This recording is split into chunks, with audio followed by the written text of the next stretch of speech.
Hello!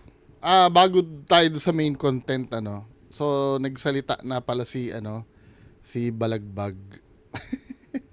Doon sa, regarding doon sa 90-day suspension na LTO. Pakinggan natin. Man, it's your boy, Osos Ampilio Gang, Galawang Osos Bata, Balagbag ng Pilipinas. And gusto ko lang gumawa ng apology video. Shoutout po sa LTO. Very good mood.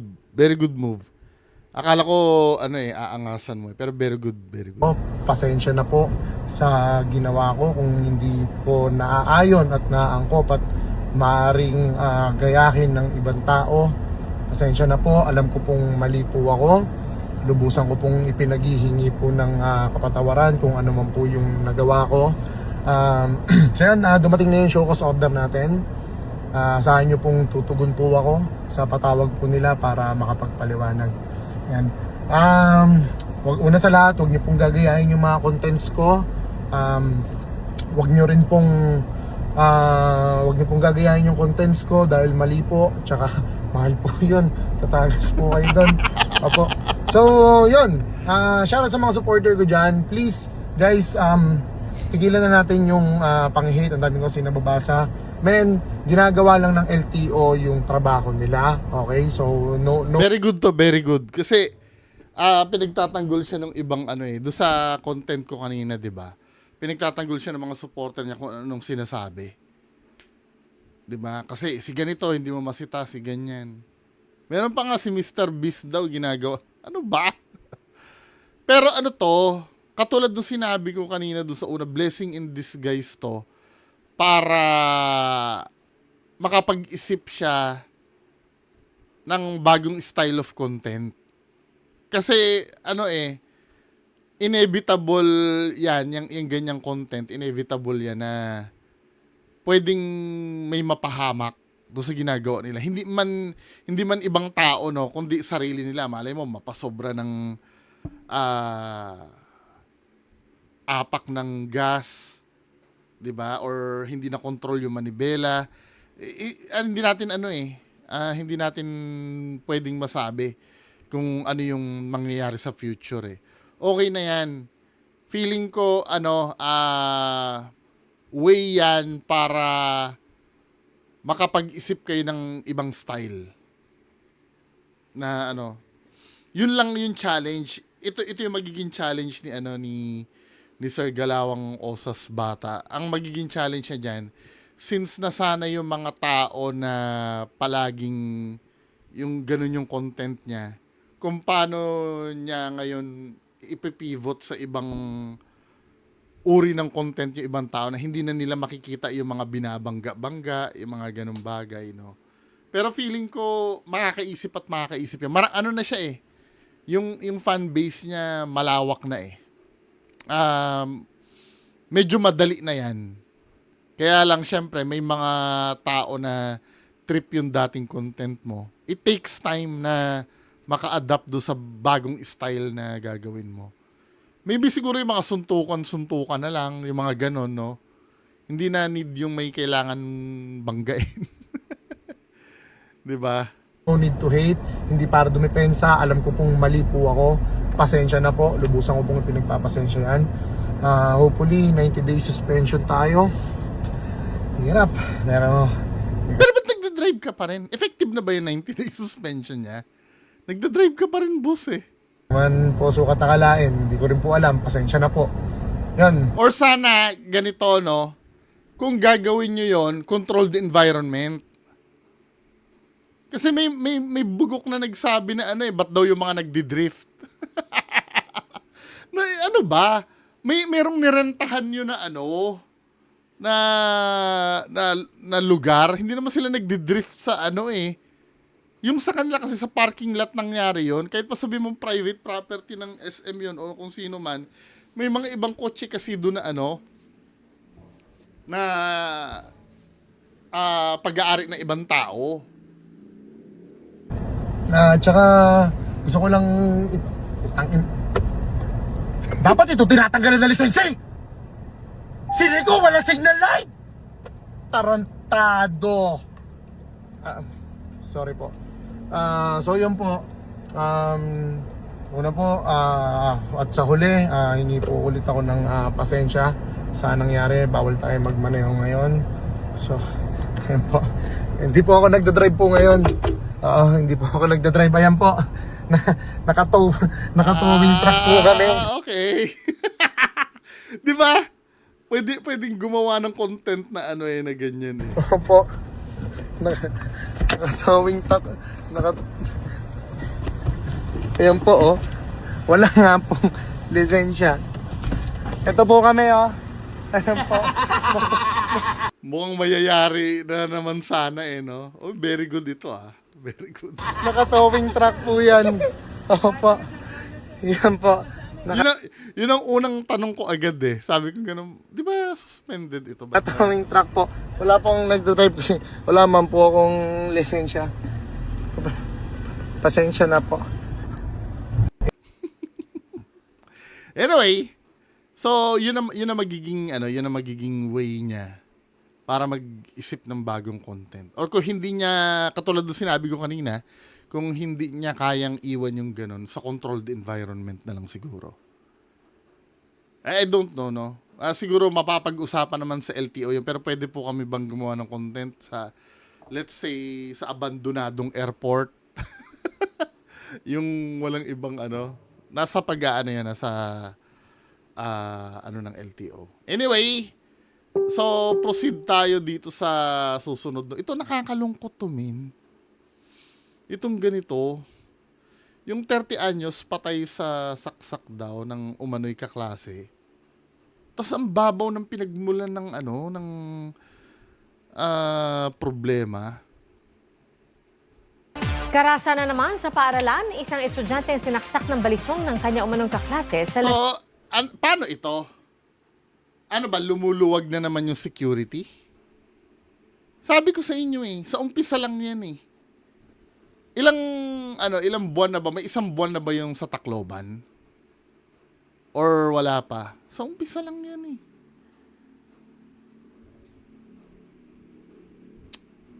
Yan ang pinaka malaking problem sa Pilipinas eh. Yung okay, no? May mga batas na tayo pero yung batas or ordinansa o rules, no? Halimbawa sa school may rules na ganyan na kailangan inspectionin. Wala na. Pagka nag-die down na yung hype or yung issue, wala na. Hindi na aanuhin. Yan, may nagbuwis na naman ng buhay. Ano na naman ang mangyayari dyan? Ano naman mangyayaring turuan dyan? Las Piñas. Ang mitya ng pananaksak, For example, no, di ba sa LRT pinaigting yung security? No, may security. Ngayon pupunta ka sa LRT. Last time no, nung nagpagawa ako ng salamin sa sa ano ba lugar yun? Sa Carriedo. Yung mga metal detector ng ng LRT, wala na, nakabag na lang doon. Nakatambak doon. Nilalagyan ng mga ginawang locker ng mga gwardiya. Hindi na gumagana eh. Dapat may maintenance yun, di ba? Kailangan laging nagtataka ako, bakit yung mga metal detector ng airport laging gumagana? Kasi may nagmo-monitor kasi noon. May gumagawa ng checklist noon na i-check, kaya laging gumagana yung Tsaka may standard may nagmo-monitor ng standard ng safety ng mga airport. Kaya laging gumagana yon. Sa LRT wala na. Pumunta ka doon, walang hindi gumagana ang yung metal detector na yun, hindi, yung x-ray machine pala, sorry. Hindi metal detector eh. Pero may metal detector din, hindi rin gumagana. Yung ganon, yung papasokan doon na kahit nga nung gumagana yun eh, wala namang kwenta yun, kahit tumunog yun, hindi naman pinapansin ng mga tao yun eh. Wala na, Ganon talaga. Lalo sa hindi naibalik na sukli. Nakatutok si John Pan, estudyante ang sinaksak ng balisong ng kanya umanong kaklase sa Las Piñas. Ang mitya ng pananaksak, pagtatalo sa hindi naibalik na sukli. Bullshit, di ba? Sukli? Ano ba yung hindi na ibalik na sukli? Milyones ba yon? Nakatutok si Jomar Apresto. Pasado alas 4 ng hapon kahapon nang mahagip sa CCTV ang isang lalaking estudyante na nagmamadaling lumabas sa gate ng Las Piñas National High School. Lumapit siya sa barangay outpost at tila humihingi ng tulong. Maya-maya, may kita na ang mobil at ilang tauhan ng barangay na nagmamadaling pumasok sa gate ng paaralan. May humingi po ng tulong. Nakita ko yung bata nakahiga na lang. Ang dami talagang dugo. Ayon sa pulisya, isang lalaking estudyante ang nasaksak sa loob mismo ng paaralan. Naisugod pa sa ospital ang 13 anyos na biktima pero binawian din ng buhay dahil sa saksak sa kaliwang dibdib. Ang nanaksak ang 14 anyos na kaklase ng biktima na agad ding nahuli ng mga otoridad. Ang ugat ng krimen dahil sa sukli ng biniling tubig sa kantin noong recess nila. Ayon sa pulisya, inutusan ng Child in Conflict with the Law o CICL ang biktima na bumili ng tubig. Hindi naniwala yung CICL na yung sukli is naiwan dun sa school canteen. Babaw men, ano? Bumunot yung CICL ng fan knife, then sinaksak. Alam ko sa ibang balita, 10 piso yun eh. Well, ito yung sinasabi ko sa inyo nung nareakan natin before na ganyan. Sa mundo kasi ng bata, yung mga ganyang bagay, ano kasi yan eh, big deal yan eh. Yan ang dapat naiintindihan ng mga magulang, yung mga ganyan. Kaya pwede talagang humantong sa ganyan yan kung walang gabay. Kung hindi nila ginagabayan yung paglaki ng anak, yung palaging mulat sa mga violenteng pamamaraan, 'di ba? Kung titingnan mo napakababaw pero sa mundo kasi ng bata, big deal yung mga ganyan. Kaya pag halimbawa may anak kayo no na halimbawa binubuli sa school or dahil hindi na ibalik ang ballpen, na hiniram na iwala yung ballpen, yung mga ganung bagay, pagbabantaan na ng buhay. 'Di ba? Dapat binibigyan niyo ng focus 'yun eh. Hindi niyo dapat parang binabaliwala na hindi away bata lang, ballpen lang naman 'yun, hindi ka anuhin nun. Hindi eh. Hindi mo kailangan big dealin niyo yung mga ganung bagay. Kasi sa mundo ng bata, malaki 'yun, malaking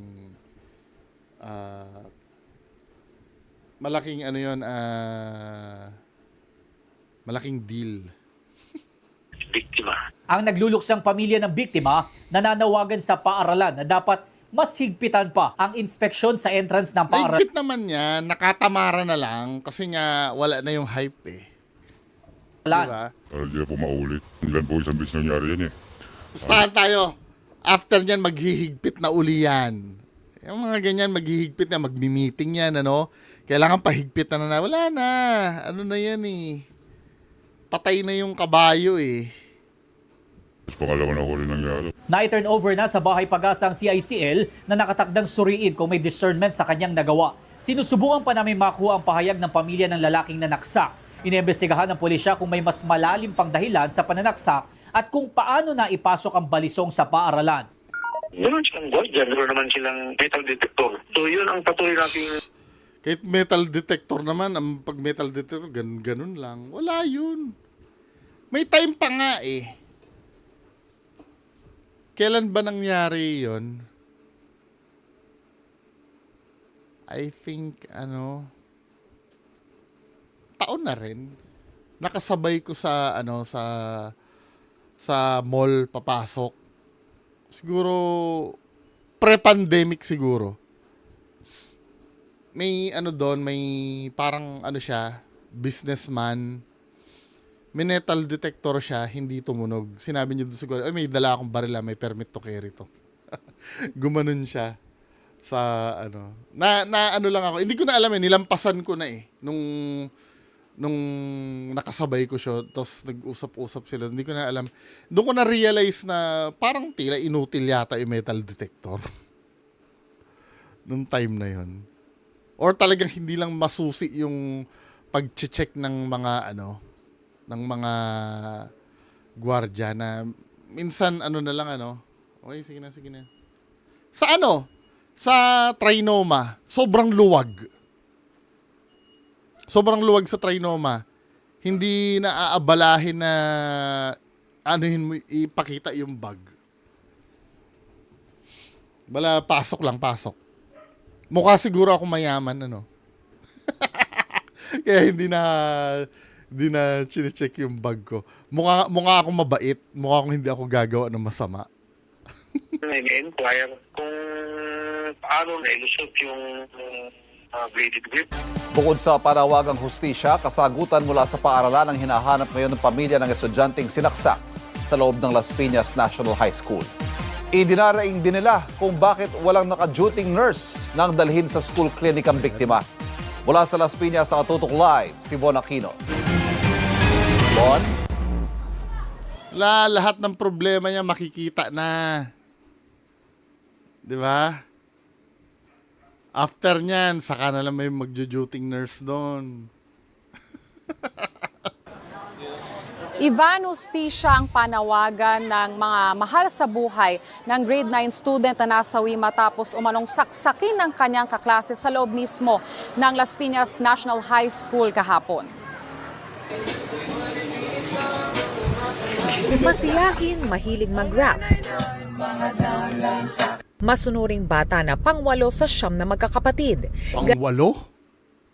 Dami ah. Ganyan ilarawan ni Aizel Ontong ang 13 anyos na kapatid na si Aaron Miguel Ontong na biktima ng pananaksak sa Las Piñas National High School pasado las 4 kahapon.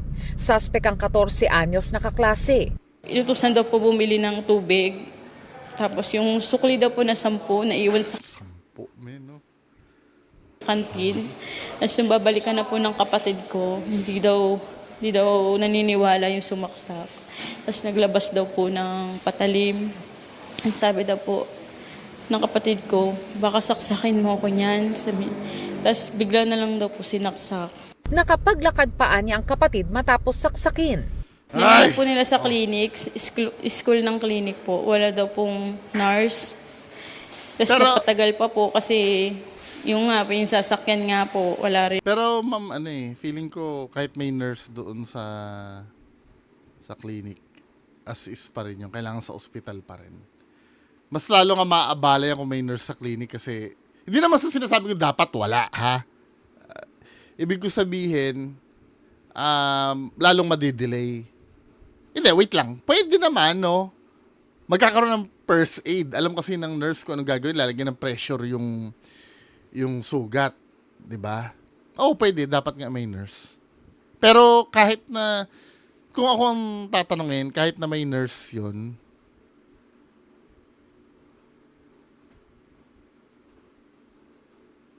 hanging by a thread pa rin eh. Pero oo, no. Pwede rin. Habang hinihintay yung sasakyan, may nurse na aagapay. Binabawi ko yung kasi iniisip ko kasi, kung may nurse yun, idadala mo sa clinic, wala namang magagawa yung clinic dun eh. Pero inisip ko din, pwedeng mag-first aid yung nurse. Yun ay lagyan ng pressure yung sugat. Alam niya yung gagawin. No? Pero yung chance ng survival nun, feeling ko ganun pa rin eh. Feeling ko lang Rin po. Dead on arrival sa ospital ang estudyante. Sayang ang buhay, Bayan. Ngayon wala pa anyang nakikipag-ugnayan sa kanila mula sa naturang paaralan. Ulila na sa ina ang magkakapatid. Po namin malaman yung buong detalye galing sa kanila. Ano po ba nangyari talaga? Napatagal ba? Napatagal ba yung pagdala nila sa kapatid ko? Siyempre, walang professional doon eh. Matataranta lahat ng tao, hindi alam ang gagawin. Hindi mo rin naman masisi yung iba na hindi rin alam ang gagawin, di ba?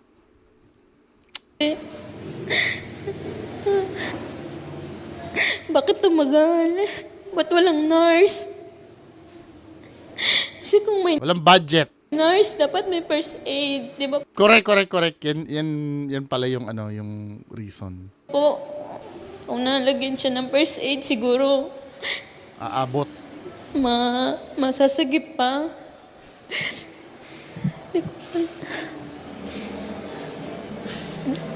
gusto po namin ang kasagutan.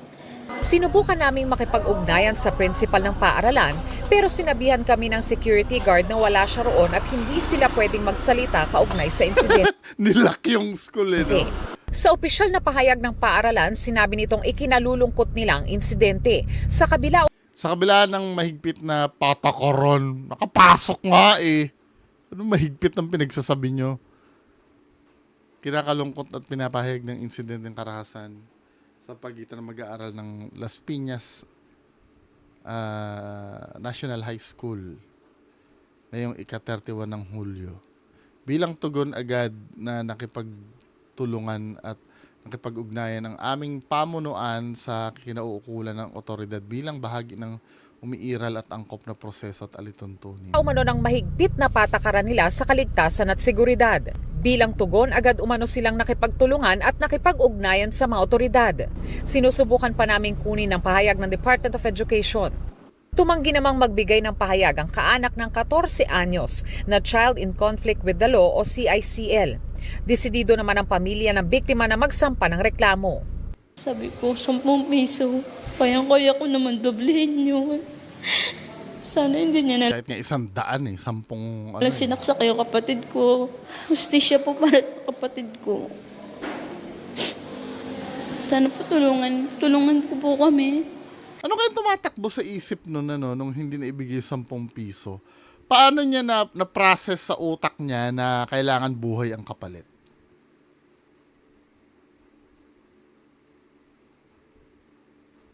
Paano sumagi sa isip niya na kailangan kapalit nito buhay do sa 10 piso?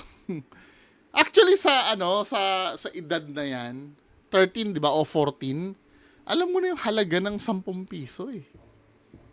O baka may mas malalim na na dahilan? Na mapanagot yung may kasalanan. Kung pwede nga lang po, buhay ang kapalit. Yun na lang po sana. Kasi sobrang sakit.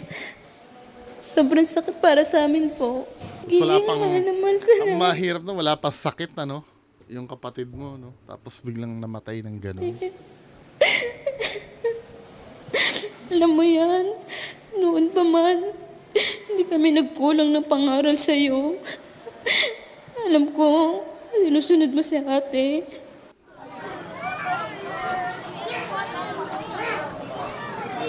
Ivan, sa ngayon ay nakaburol na ang mga labi ni Miguel dito sa barangay Daniel Fajardo.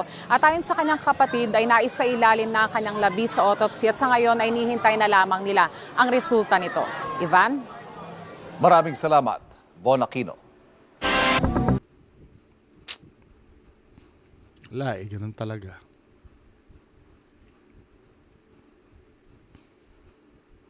Sige. Hindi pa maghihigpit. Yung consistency ng paghihigpit, pairalin, please. Anyway, yan lang muna ang pag-uusapan natin. Magandang hapon sa inyo lahat. Bye-bye.